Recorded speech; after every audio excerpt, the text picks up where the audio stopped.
Hello दोस्तों, नमस्कार। मैं सुनील ठाकुर, आपका स्वागत है हमारे चैनल में। आज जो टॉपिक आपके लिए लेके आया हूँ उस टॉपिक का नाम है रोल ऑफ प्रोडक्शन मैनेजर। जी हाँ, बहुत सारे डिपार्टमेंट पे मैंने वीडियो बनाया हूँ। अभी थोड़ा थोड़ा जिस डिपार्टमेंट का कुछ उनका जो रोल दिया जाता है, जैसे प्रोडक्शन मैनेजर हो गया, सुपरवाइजर हो गया, फिर प्रोडक्शन असिस्टेंट हो गया, तो उनके हिसाब से, उनके डेजिग्नेशन के हिसाब से जो उनको रोल ज़्यादातर कंपनियों में दी जाती है, उसके हिसाब से आपका ये टॉपिक लेके आया हूँ। चलिए टॉपिक पे बात करते हैं एक एक पॉइंट पे। पहला पॉइंट है ready material on time for dispatch with schedules. जी हाँ, प्रोडक्शन जो मैनेजर होंगे किसी भी कंपनी का, उनका सबसे इम्पोर्टेंट रोल दिया जाता है कि आपका मटेरियल ऑन टाइम रेडी होना चाहिए डिस्पैच के लिए। उसके लिए आपको शेड्यूल बनाना पड़ेगा, जो करना पड़ेगा वो आप कीजिए, लेकिन मटेरियल हमेशा ऑन टाइम चाहिए डिस्पैच के लिए। दूसरा है planning and organizing for finish work. जी हाँ, आप जब मटेरियल को फिनिश करवाइएगा उसके लिए आपको प्लानिंग करना पड़ेगा पहले से कि अगला 7 डेज आपको कैसे काम करना है। बीच में अगर कोई छुट्टी आ रही है, गवर्नमेंट छुट्टी आ रही है, तो उसके हिसाब से क्या डिमांड है हमारा प्रोडक्ट का, तो आपको पहले प्लानिंग करना पड़ेगा और उसके अनुसार आपको आगे काम करना पड़ेगा। आगे है planning raw material to finish material for stock.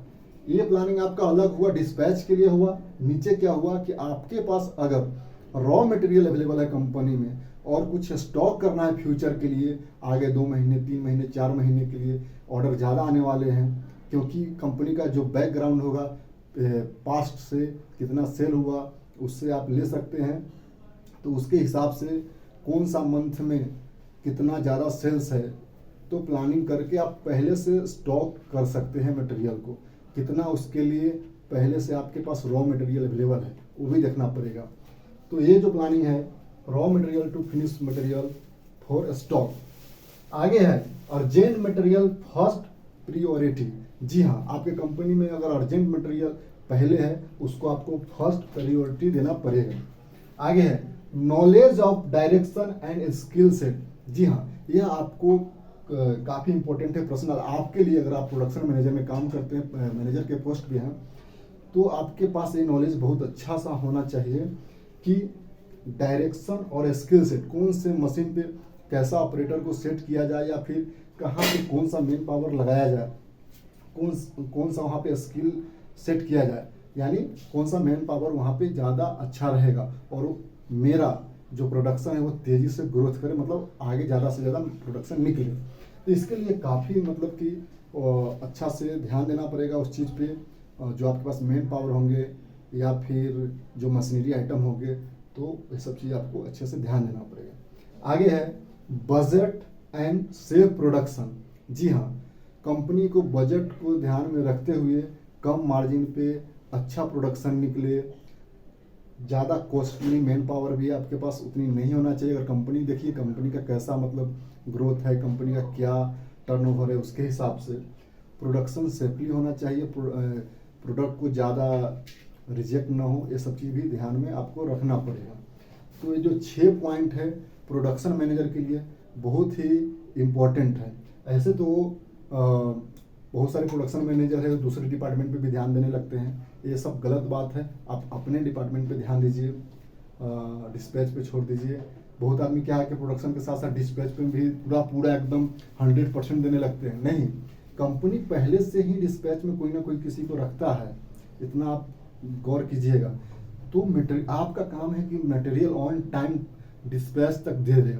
तो वो डिस्पैच वाला पहले से प्लानिंग करेगा कि हमको क्या करना है, गाड़ी किसके अनुसार यहाँ पे मंगानी है, व्हीकल्स अरेंज करना है, तो वो भी उसके हिसाब से करके रखेगा। तो ज़्यादा उसमें आप हाथ मत डालिए, तो आपके लिए अच्छा रहेगा।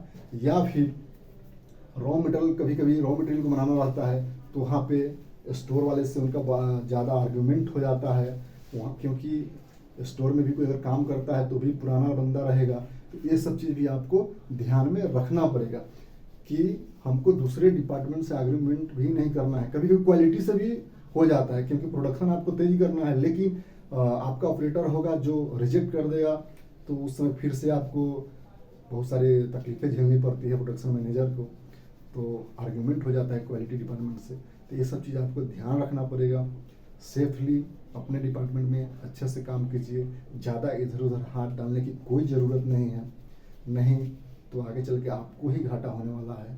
ज़्यादा मतलब कि तेजाई भी अच्छा नहीं होता है, ज़्यादा काम करने की भी आपको ज़रूरत नहीं है।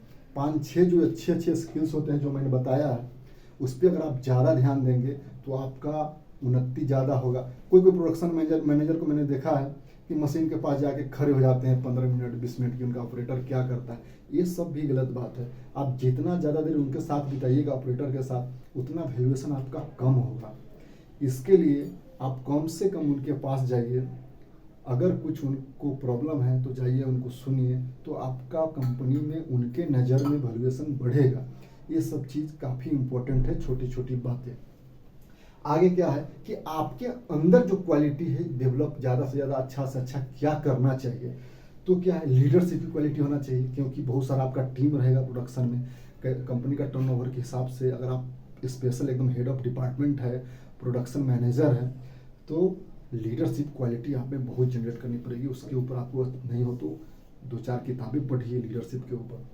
कम्युनिकेशन स्किल्स, उनसे जो वार्तालाप होगा, मतलब काफ़ी मिठास हो आपके टीम से, अच्छा उनसे कुछ उनका सुनने की कोशिश कीजिए, कुछ उनको समझाने की कोशिश कीजिए।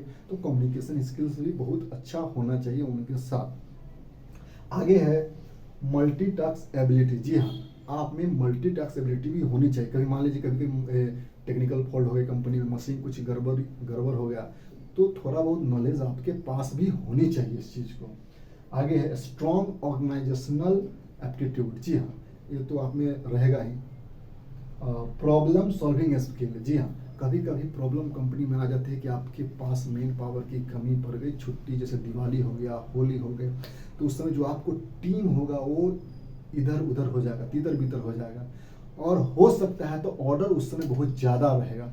तो इस चीज़ को आपको ध्यान में रखते हुए पहले से ही प्लानिंग करके आप कम से कम आप प्रॉब्लम में न फंसे, तो पहले से उस मटेरियल को रेडी करने की ट्राई कीजिएगा।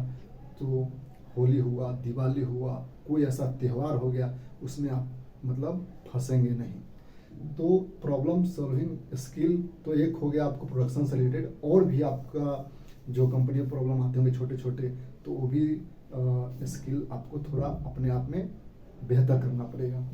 वीडियो देखने के लिए बहुत बहुत धन्यवाद। नमस्कार।